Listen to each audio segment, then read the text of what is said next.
Welcome to Electro Live. This is the show that exists in order to kind of pay homage to not only the new artists coming up today, but also, the veterans and legends in the world of electro music and house music and hip hop.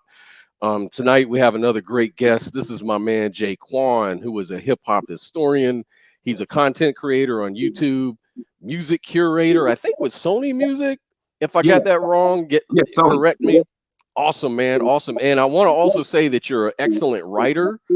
You publish material. You're an artist yourself. For my audience, just to let you know, I've known Jay Quan from way back in my early days in Richmond, Virginia, when I used to live up that way. We used to actually record in the same home studio and record. They called it Think Tank Records at the time. But man, I'm so honored to be able to cross paths again, brother, and discuss your work over the years and kind of gain insight about hip hop culture, about some of the artists and producers you've worked with in your interviews and in your writings, and how you forge relationships with them. So talk to me, Jay, man. First of all, how's it been these days, brother? Oh, well, first, let me say thanks for having me, man. But everything is good, man. Everything is going good. I cannot complain at all. Some things I've been working on for the better part of the last couple decades are finally coming to fruition. I think that COVID gave everybody a chance to kind of stop, or it forced us to kind of stop and figure some things out and readjust some things. So, in addition to my writing and doing the, like you said, YouTube and all that stuff, I got into some Zoom stuff because I was kind of forced to do it because of COVID. And it actually paid off, man. So I'm writing now. I write for LL Cool J's Rock the Bells website, and I still have my own jayquan.com website, and I'm getting into documentary filmmaking pretty heavy now, man. So a lot of things going on right now. Man, that's exciting. Very exciting. I love your articles, man. Let me just say that. Thank you. Dude, every time, like I'm at work and I'm going through my feed at Facebook because I work at a desk and everything, and it's like, I'm seeing your feeds come through. I'm like, all right, it's got another article. Boom. Yes. I hit those things all the time. Every time I see, like, you've got a new video, of course, I'm watching them. I'm commenting on them. It's like, I just love it, man. I love the direction you've taken in your life because, see, we never really even shook hands back in the old days, right? We just I don't think so, man. I don't think so. It was so, I think I was 16, 17 back then. And I definitely remember we did shows together. We were on the same flyers. I wish I had some of those flyers from back then, man. But we never really got a chance to really have a great conversation or even a small conversation, really. I know it's kind of weird, but I've seen you and I love, back then you were inspiring me and my then partner because we were recording and I used to hang out with Dwayne Calvin, I think he ran the studio thing over there. We used to run sound together and nice to DJ all over the damn place at the military bases and that Ebony Island Club. There was a club called Ebony Island Club and Ivory's and the notorious Ebony Island Club. Yes, sir. Yeah. Man, there's so many stories I could tell you about that place, man. But certainly. But yeah, Dwayne used to help me run the sounds and stuff for that. And then we used to just work on albums and stuff. And he would let me hear all the new artists when you guys came through. And it's like, yeah, we're going to hook up. We have this, Little Walter, and he's come in and he's produced these other dudes named the Two Def Crew, man. Check them out, man. And you'd play your stuff all. I'm like, damn. That shit is smooth right there. I used to love that stuff, man. And I'm like, man, we got to do a show together. And he was always trying to hook it up, like, yeah, we're going to do Ashland Skateland, So, and we'd show up and do stuff, but I never had the nerve to go shake you guys' hands. I'd watch you. Right. Then we'd perform and then we'd be like, man, I want to go shake their hands. And I'm like, I was just so shy back then, I wish you would have, man. We were, like I said, man, it was so long ago. Those shows were fun, man. It was a fun time, man. For me, it was kind of surreal because it was like living a double life, man. I was young enough. I was still in high school, so we do those shows, and sometimes I had to go to school the next day. It was, it was almost like living a secret identity. A lot of people at school didn't know that I was the one that made the record. I'd be in a classroom with somebody, in high school, and they'd be actually, rapping the record. and I was kind of shy, and it was kind of cool. Like I just wouldn't let everybody know that was me, so they'd be rapping a record. Oh, you like that, huh? And they didn't know it was me. And the times I would tell somebody, well, that's actually me. A lot of times they wouldn't believe it. I had to bring the record in and show my government name on the writer's credits. So it was, Wow. yeah, it was a fun time, man. Like I said, that seemed like it was so many lifetimes ago, but that was definitely a good time. It really was, dude. You guys had a at least to me, like for my perception of you guys back then was, I just thought you guys were like these real lyrical, poetic guys. Like you were like I was kind of like aspiring. Like we were all like, man, listen to how he puts these lyrics together. These, these verses are really cool. And we were always trying to like figure out how we're going to top that record for we got to follow up with something. We wanted to be the next ones. And, we were like a white rap group. And I don't even think back then, even the Beastie Boys weren't out yet that I knew of. I mean, they came out maybe a little bit They around weren't. that time. Yeah, they were just getting a little bit of shine. I think License to Ill was during that time was just coming out. It was like 86, 87. 87. Yeah. Definitely. Definitely. Well, we prided ourselves on being lyrical, and I always did. Sometimes to a detriment, man. I think, in hindsight, I was so busy trying to write something poetic and make people put their hand over their mouth because I said such a great punchline or whatever that I didn't always concentrate on flow. And, I like the beats that I rhyme to, but I didn't consider the fact that the people buying the records, they don't always necessarily care about, the fact that you did a nice punchline or metaphor. It's very much like, like a guy, like, not comparing myself to G-Rap or anybody like that, but those are MCs. And I think that's what I was. I was an MC that I think I was impressive to other MCs. And we made a record that was catchy and it was good, but, I didn't pay as much attention to the details of flowing and, hooks and all that stuff. We were just having a good time. But yeah, it was always, we spent a lot of time on writing and trying to be poetic. You're definitely right about that. And that was really what caught my attention. I wasn't and for me, my skills, yeah, and my skill set was mainly in making the beats, and I was really into beat making, and I actually bought the that sequential tom that you guys were using because I like the sound of that machine, and I was asking Dwayne one day, I was like, man, what machine do they use? They're not using your I think he had a Korg DD2 or something, and I was like, that's not that. It was a Korg, yeah. Yeah, I was like, they're not using the Korg. It sounds like they're using something else. And he's like, yeah, they're using this thing called a sequential tom. I was like, where do you get that shit? I've never seen that. And so he told me, I don't know. So I went and found one for sale and I bought it just because I heard that record. I was like, man, I like how that shit goes backwards on the snares and stuff. Right. The guy who programmed our beats, man, his name was T-Wiz J, was our beat producer, our beat programmer. And, the credit on the record, which, we didn't have much to do with the credits, on the record, but like Little Walter went and put like percussion by Disco Dre. Disco Dre was like his son or something, who we had never met and who never was in the studio. We did all our own music at home. But that was definitely my man, Tyler Parker, T-Wiz J. He was really a beat program. He was a student of Mantronic. I mean, we always Mantronic, but he was seriously a student of Mantronic. And even when we had like the little Dr. Rhythm, the little Boss Dr. Rhythm drum machines, he always learned to quantize his stuff.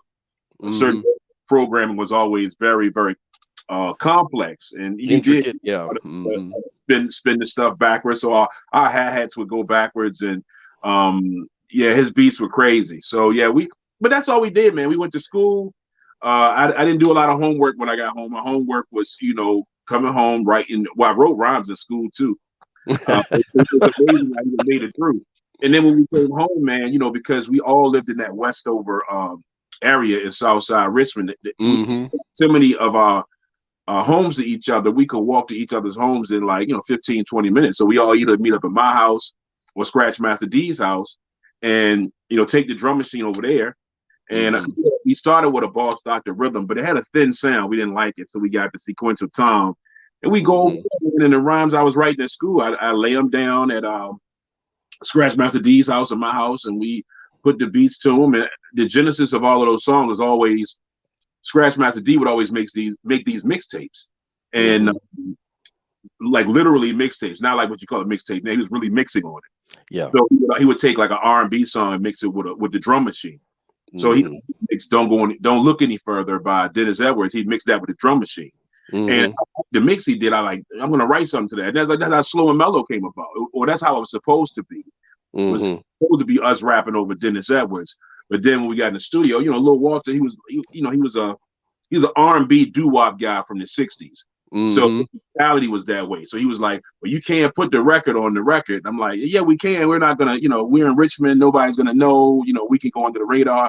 He was like, "No, you got to fill it up. Let Dwayne play a bass line, and you got to put some." Mm-hmm. He wanted to put a lot of instruments in, and this was during the golden era where less was better. That's right. So That's anyway, right. so that was what we did, man. We went to school, we came home, we recorded, and tried to sneak a little homework in, but that was our lives. That we were all 16, 17. The oldest person might have been 18 years old, and that's all we did. So we were good at it because I always believe anything you practice, you master it if you practice it enough, and that's what we did. Yeah, y'all were great at it, and you were right, man. You kind of reminded me just now. I remember because back then, 86, 87, I had just moved from Florida up to Virginia, Okay. and in the neighborhoods here, what was really big back then was DJs. Like they used to set up like house parties were everything, even corner parties, like they called them yard parties. And Mm-hmm. out here, man, what they did is it was all about building a huge sound system, and people used to just put remixes. Like it was all about and then the DJs down here were like just crazy. Like it was all about, like, nobody could really rap that good, to be honest with you. Like mainly people were all about like DJing and being intricate. And so I was one of those guys, so I would put together like pause mixes when I didn't have Yes. my turntables, Yeah. and I would sell them at school, and sometimes my tapes would circulate in school, but then other people would take my tapes and sell them themselves, and then we get in fights at school over that. Yeah. So that's Yeah. what it was all about down here. So when I went to Virginia, it was a lot different in that way. Uh-huh. And Dwayne and them were always about, yeah, we like to put a lot of orchestration in the music. Like we want to put a lot of instrumentation, and I noticed the sound was a lot different. It sounded very R&B-ish, like kind of slower tempos and kind of R&B and cool and all of that. And in Florida, it was all about scratching and mixing the really fast tempos and stuff like that. So it was a lot different. And so I always thought, you guys were just, this was the sound of Richmond or the Northeast or whatever, that slow, mellow type of stuff and very lyrical. And I was really trying to get with it, back then. I was like, man, I got to really get in over here. Like, this is totally different musically from where I came from. Yeah. So, yeah. But how did you, like, when you were coming up, like, first of all, where were you born at? I was actually born in Richmond, Virginia. That's my actual hometown. Okay. So originally from Richmond, yes. Mm. And as you were coming up, what sort of musical background would you say you were exposed to as a kid just coming up? Everything, man. We had a great and very we had a plethora of music in the house coming up, man. My parents listened to everything from Coke Escovedo and the Eagles to the Motown sound was very prominent in the house.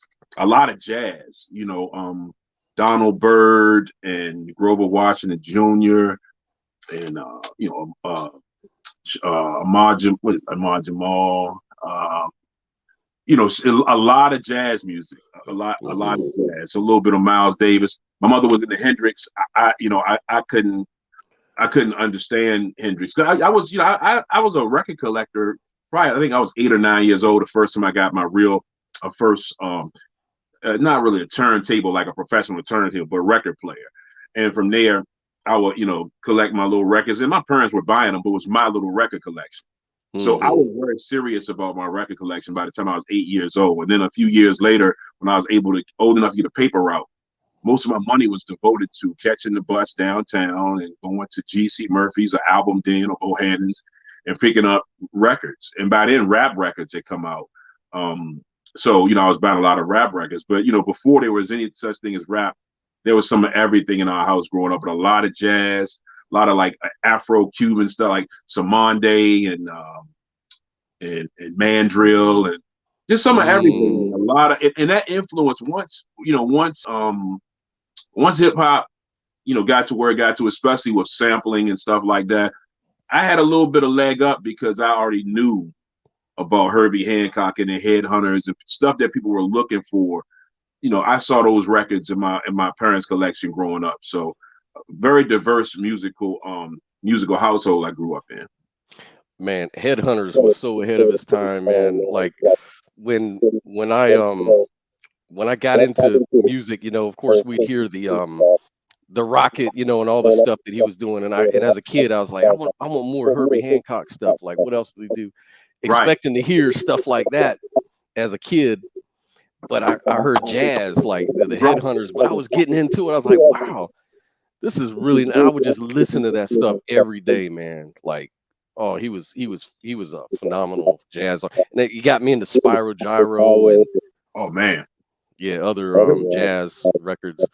Yo. How did you get into the hip hop? How did that? What was the first record that really made you say, I love hip hop? That's the music I like. Rapper's Delight, without question. The first time I heard Rapper's Delight, a lot of people will say that they heard. Well, a lot of people, I guess, they heard King Tim III first by a group called the Fatback Band. I didn't hear that first. I ended up hearing that, but it didn't really move me.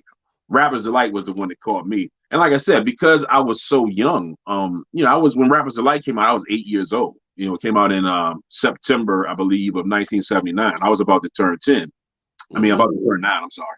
And it just caught. It was tailored for somebody my age. Have you ever went over a friend's house to eat and the food ain't no good? It's funny. It was so different. I don't forget the day that record started playing on the radio. I thought the DJ was playing a joke because you never heard anybody rap before. I never heard of Pig Meat Markham and all these people now that everybody said, they were rapping back in the 60s or what. I never heard that because again, I was only 8 years old. So Good Times by Chic was the song of that summer. Everywhere you went, Good Times was the song. Here they take Good Times music and they talk over it. It just totally blew my mind. I knew at that moment I want to do what they're doing.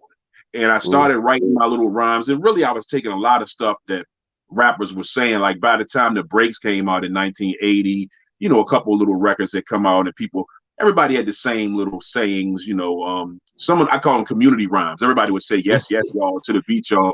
It wasn't considered biting. Everybody said those little segues.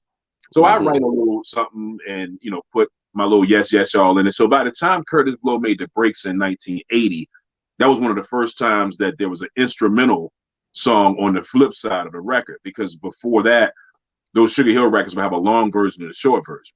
So when I bought the Breaks, I remember the night that I brought it, I'll never forget it. And it had an instrumental. I started writing my rhymes to it, and I knew I wanted to be an MC at that point. So to answer your question, the very first rap records are the ones that made me want to rap.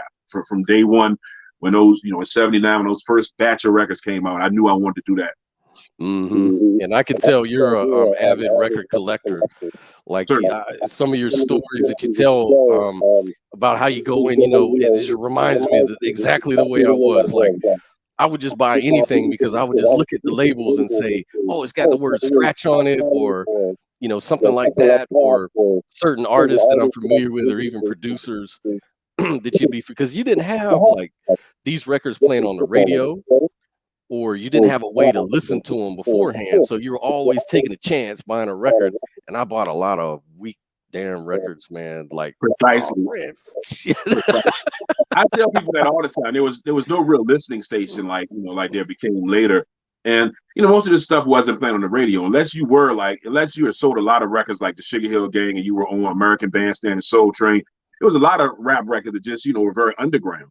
So you didn't get a chance to hear them first. So like you said, I would buy records based on what was on if I knew the name of the producer of a record, or if it had the word scratch. Like I remember buying It's Yours by Tila Rock. Nobody had heard that record. It wasn't popular.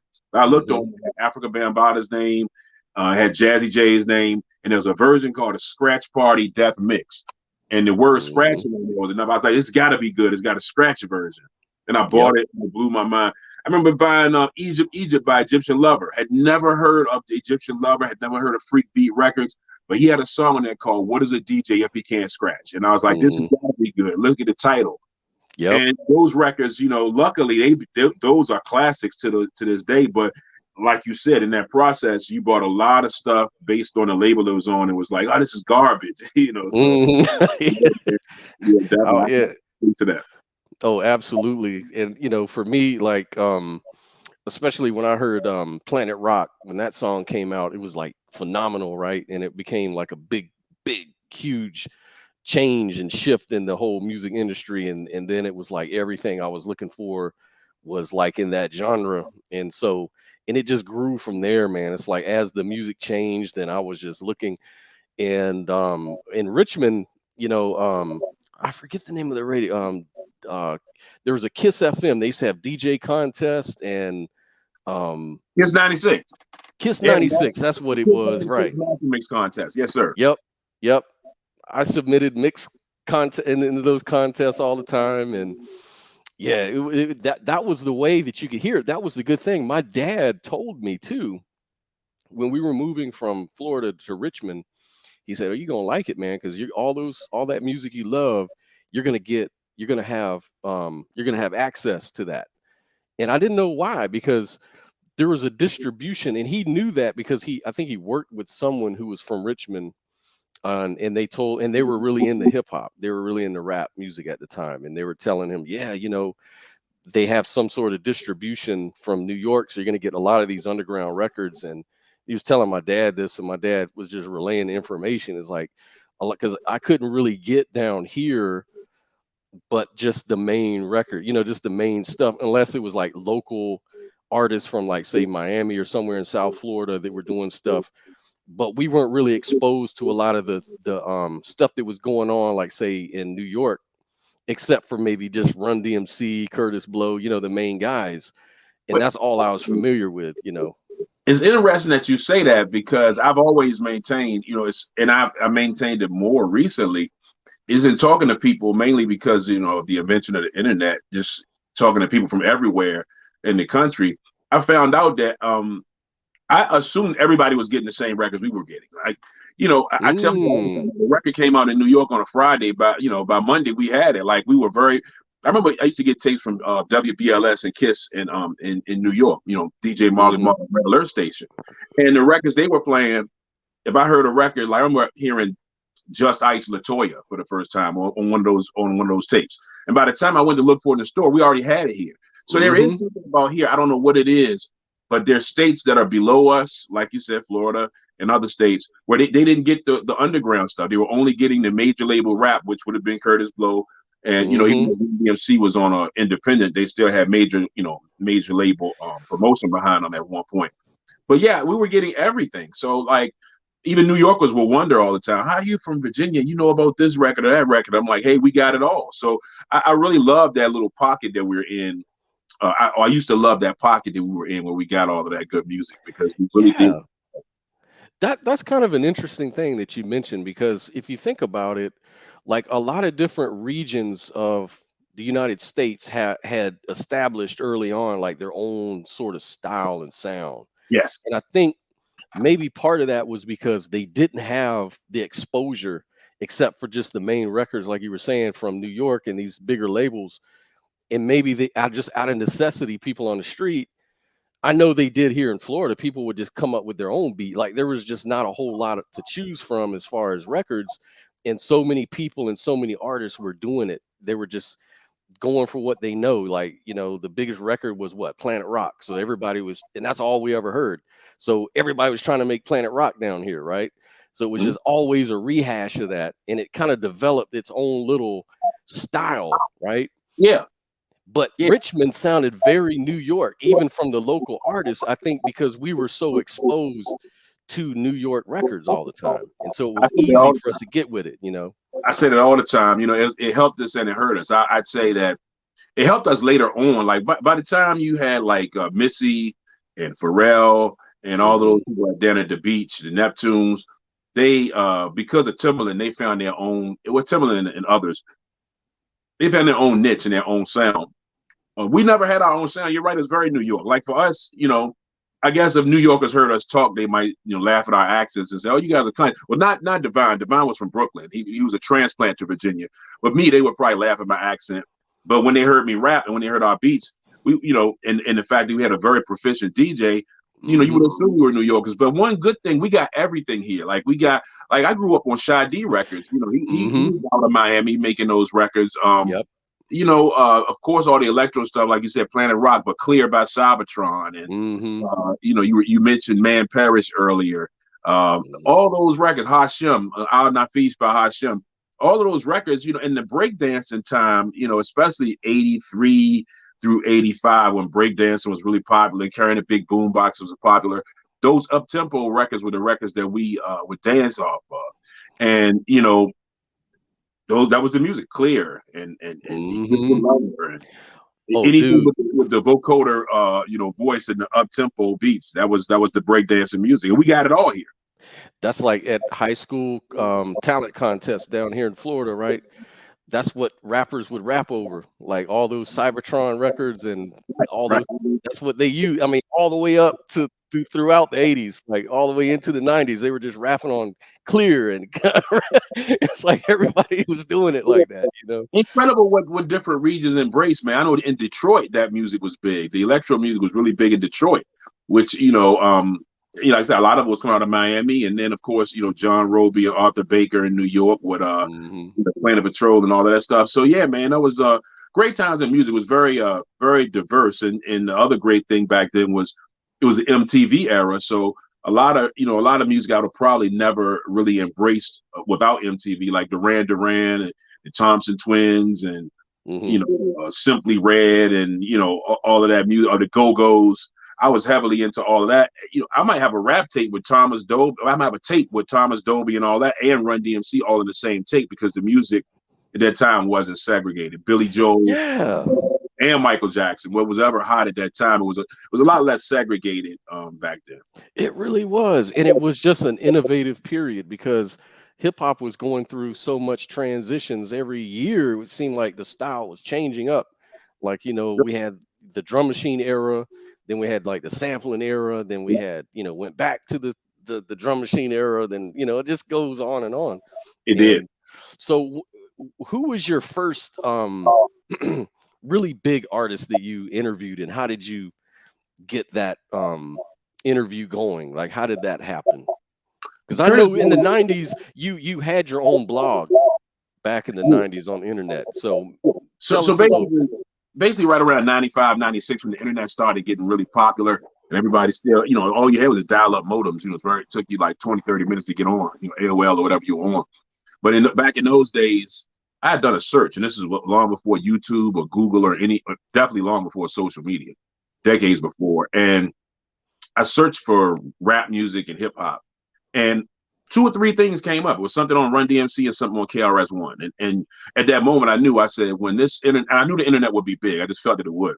I said, when this thing gets big, they are not going to go as far back as the Grandmaster Flashes and the Spoonie G's and the Cold Crush Brothers. I said, I'm going to learn how to make web pages, because that's what they call them. They weren't websites. They just web pages at the time. I want to learn how to make these web pages. I got my own domain name. I had jayquan.com.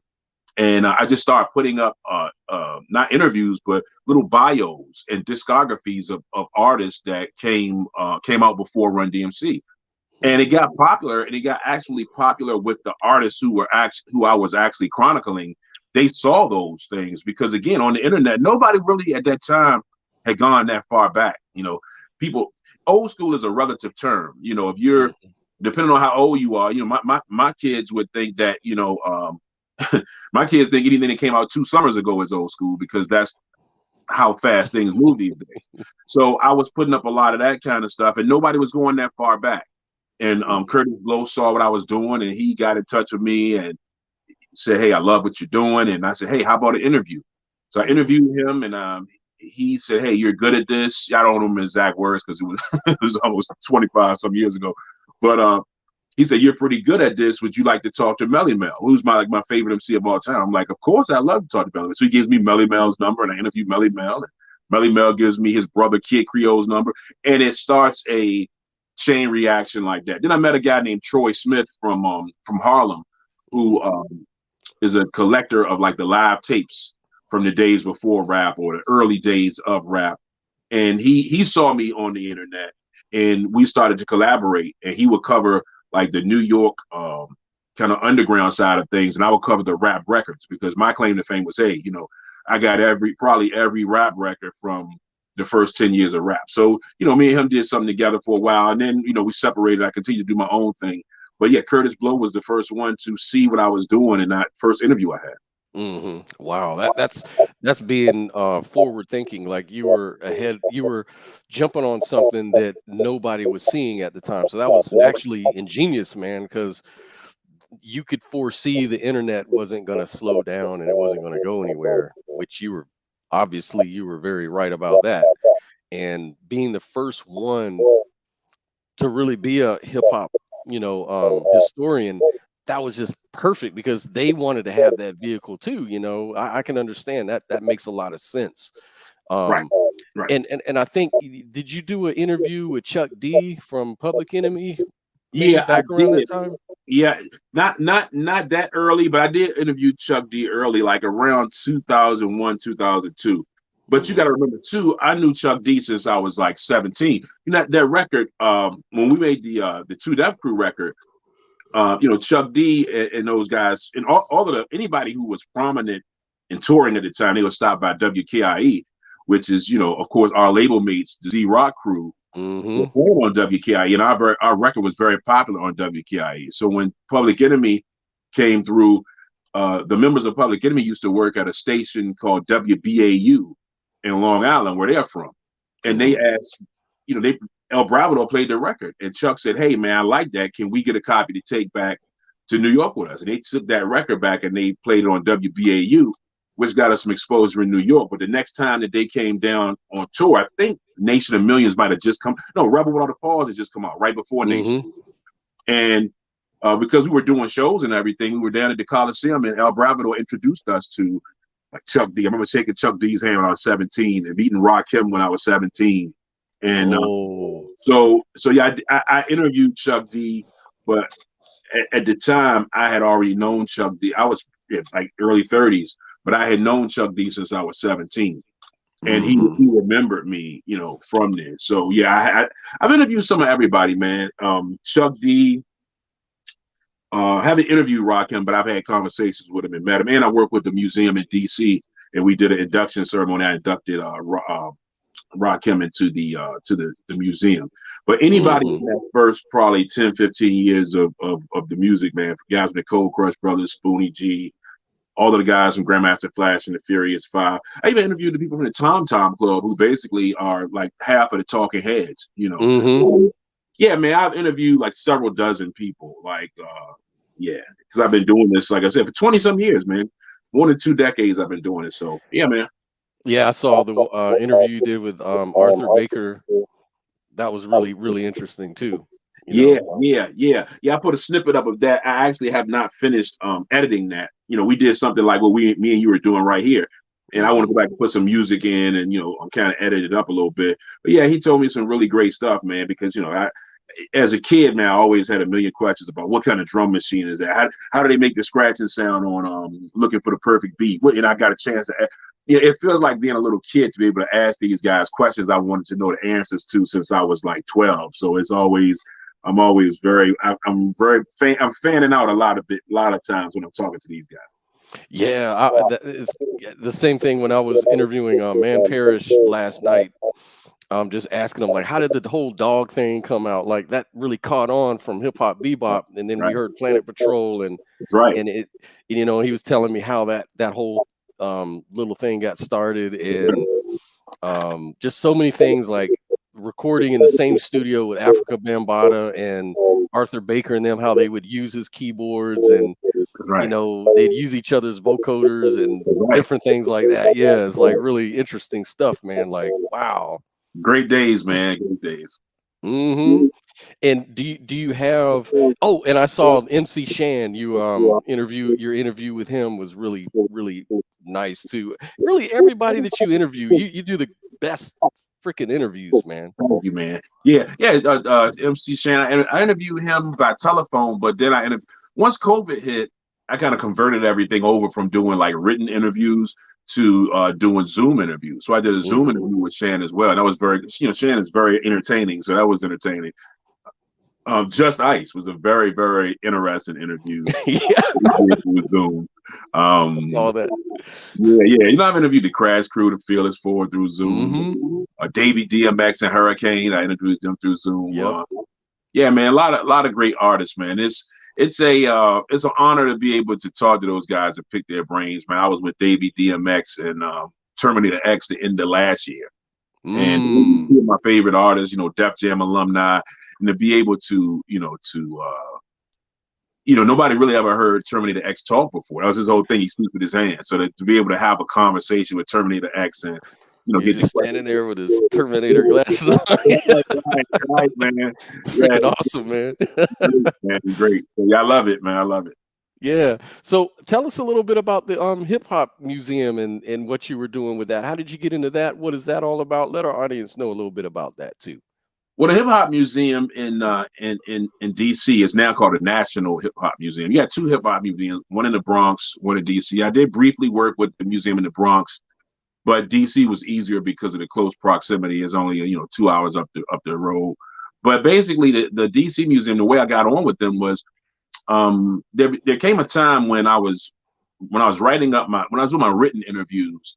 There came a time when it was obvious that YouTube had kind of taken everybody's imagination and people weren't reading as much, even with the audio books, people seem to rather see something. I mean, people still read, but generally a lot of people like to see something narrated for them or listen to an audio book. So I was like, man, I'm wasting my time typing up and editing these interviews. So I started to do these narrated, I started to narrate little mini documentaries, 15, 20 minute documentaries, and they became very popular. That replaced my written interviews. And that's really how everything that's happening for me now. Somebody probably saw those, they saw those YouTube interviews, or I'm sorry, YouTube documentaries. And the guy who was starting the Hip Hop Museum in DC saw what I was doing. He said, I love your narration, I love your voice, but I also love the knowledge that you have. He said, I'm starting a pop-up museum, and I'm good with my 90s hip hop, but I'm not good with 70s and 80s hip hop. Would you like to come on and be like a minister of information or historian with us? And I said, sure. That's what I already do anyway. So I'd be honored. So I came on, as a curator and kind of like a minister of information for the museum, and that's how I got that gig with them. And we have induction ceremonies many times where where artists that we're doing an exhibit on, they might donate something to, somebody might donate a jacket or, a pair of glasses, whatever. And, we give them an award and we give an induction speech. And I do all the induction speeches for that museum. But I mean, I've inducted Biz Markie, rest in peace, D, Scarface, Big Daddy Kane, Rakim, Nice and Smooth, Kid Capri, quite a few artists we've inducted into that. That's awesome, man. In like you said, the hip hop documentary stuff, that really, I love that stuff. In fact, I just relocated from California last year, so I'm back in Florida again. But when I was working in California, I worked with a lot of guys who were hip hop heads like me.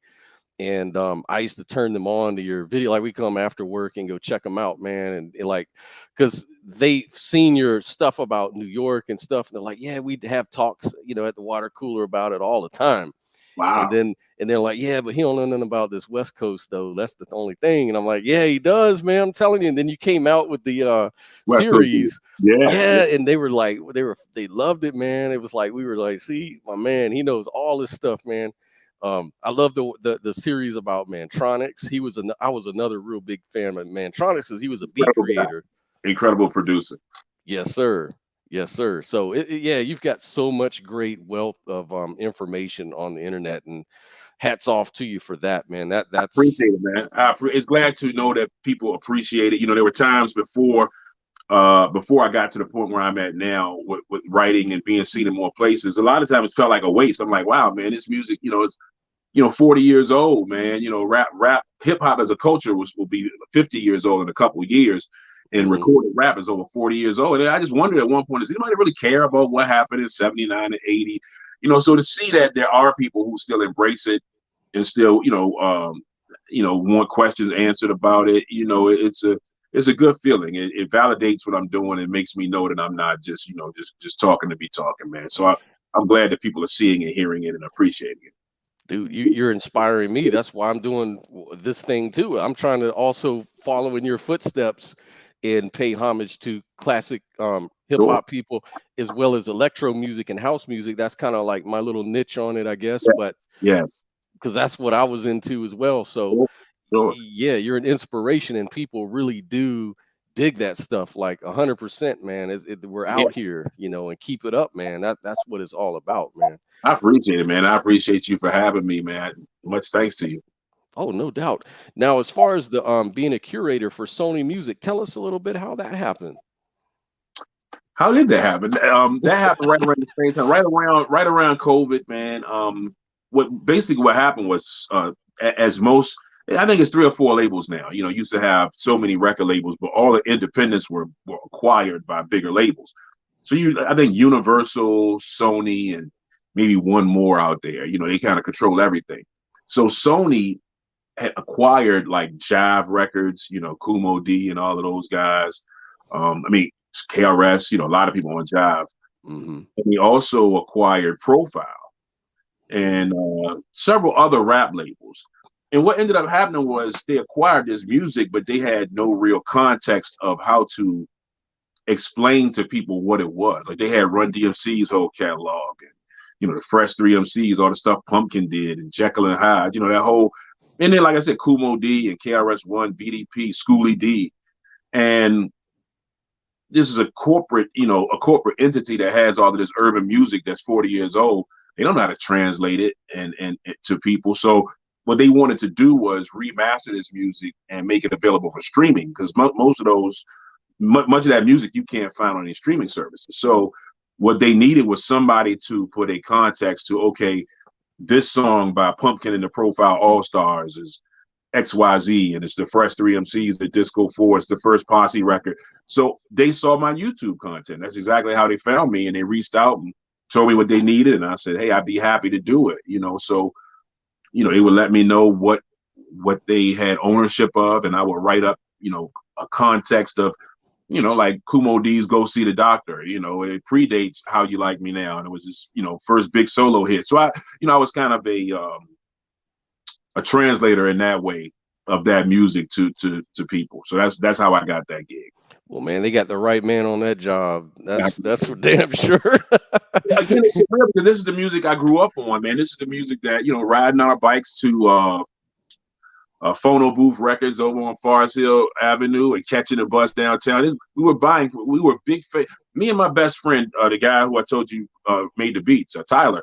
We would we both had paper routes. We take our paper route money and we catch the bus downtown, and we'd ride our bikes up to the various record shops in the South Side.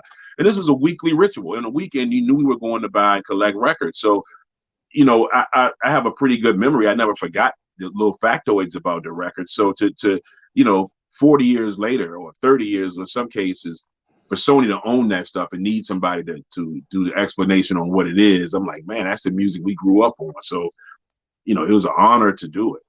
Yeah, man. Yeah, my brother used to clown on me all the time for buying too many records, man. Like, he'd be like buying clothes to go out and, do stuff. And I'd be always collecting records with my money from cutting grass or whatever. And like, Yeah. man, if the fucking end of the world came, what are you going to do? Eat fucking records?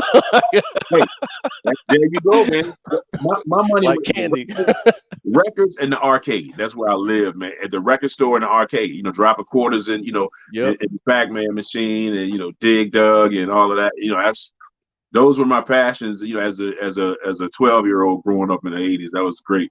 That's what it was, man. Shoot, that's and you had to buy a lot because at least 5 of them damn things were gonna sound like shit. But maybe 1 or 2 you might find some gems up in there somewhere.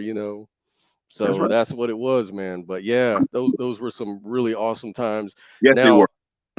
So I have to ask you, as far as you're concerned, as a hip hop historian, and I know all of this stuff is subjective, but in your professional opinion, who do you think are the greatest, the top five greatest of all time rappers? Everybody's going to ask you that question. I know, Yeah, but that's not it's an easy question to answer, especially because I don't really have a top five. Most people, they have a predetermined top five. I really hmm don't. Yeah, I like so many great MCs, man. It's I've been listening to the music for so long. 40 years worth of music. It's hard to kind of put it down to five MCs, but I could name five that I really admire that I think are five of the best. Definitely Grandmaster Melly Mel is one of the best. Rakim is, probably the best to me. Again, I'm a lyricist, so everybody I name is going to be, pretty hmm lyrically. Big Daddy Kane is up there really high. Um, Kane, Rakim, Cool G Rap is really high. Grandmaster Melly Mel is really high. LL Cool J, because he became such a sex symbol and superstar. A lot of people forgot, man. Them first 3 or 4 albums, man. LL was incredible MC. I like LL, Grand Poobah. I know that's more than five, but that's the caliber of guy.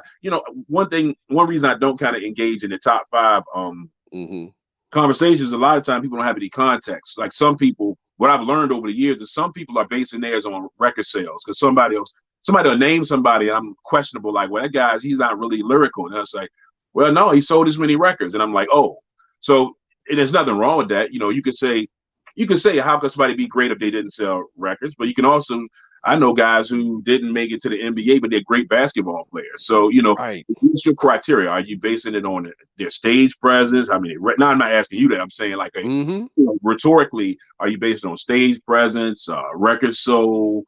I'm usually basing it on their lyrical ability. So yeah, hmm that's my top five. and sometimes that lyrical ability is the influence that causes like a game changer type of situation to occur. Like, when Big Daddy Kane started releasing records, it's like, we were coming from, like, Run DMC changed the game when they came out, and then we have all these different with different lyrical styles, and then Rakim, obviously, he had came with a whole different flow pattern, different cadence, different, that Okay. changed everything up. And all of this has to do with their vocal performance. And I'm with you. Actually, everybody you said except for Grand Poobah was on my little top five because I Cool. had somebody ask me that same thing, and I Yeah. answered the exact same way you did. Yeah. And even like this little last verses between KRS-One and Big Daddy Kane, we were kind of talking about that, and they're like, yeah, but KRS-One had all these hits and these records and blah blah blah. I'm like, yeah, but I'm kind of like pitching for Big Daddy Kane because he could rap faster. He had more stage presence, more endurance, like breath control and everything like that. And lyrical, just as to me, I don't see how he was any less of a wordsmith than KRS-One. KRS-One just talks about different stuff or whatever, but Kane He's is just, definitely a battle rapper. he's just as much of a wordsmith, if not more of a wordsmith. I know the KRS-One crowd would you'll definitely want to burn you at the stakes for that. But Kane is nothing to be played with lyrically. Stage show wise, I think that night that Kane got him. Kane exhibited superior breath control that night. Every hmm every the performance of every song sounded just like the record, and he never stopped to catch his breath. And like you said, the fast tempo rhyme. He's a little more versatile than me, and that's the kind of MC that I like. And the people who are rooting for KRS or say that he won, a lot of them were saying, like you said, his catalog or he has this many albums. But I mean, haven't I mean sales all they didn't say sales with him, but they said how many albums he had. And I'm like, yeah, he's got 20 some albums, but I think his fan base probably wasn't really listening to anything past maybe the fifth album. So it's a moot point that he had 20 some. So yeah, like I said, those conversations. I read stuff online of people arguing between the top five. But it's funny with those lists, man. Everybody has kind of an emotional connection hmm to music. As the music you grew up on, you remember from high school, or even a regional pride, just like they do with sports. If somebody's from the Midwest, they might think Nelly's the best because hmm and so there's so much that goes into those conversations. But yeah. Yeah, so subjective. So subjective. Very much. Well, absolutely. Well, look, man, I have to cut it short because in 10 Sir, minutes I have to go to my next gig I here. So understand. I appreciate you having me. I've enjoyed the conversation, man. And whenever you want to talk, you got my information, man. I'm always willing to come on and chop it up with you, brother. yes, sir. Yes, sir. Thank you so much for coming through. Yes, sir. Um, and until next time, guys, we'll have another great interview. This is one of the best ones. This is touching my heart because this is a guy I grew up with, essentially. So love it, man. Thank you so much again. Hey, And until next time, peace out, guys. be well, bro. Peace. All right.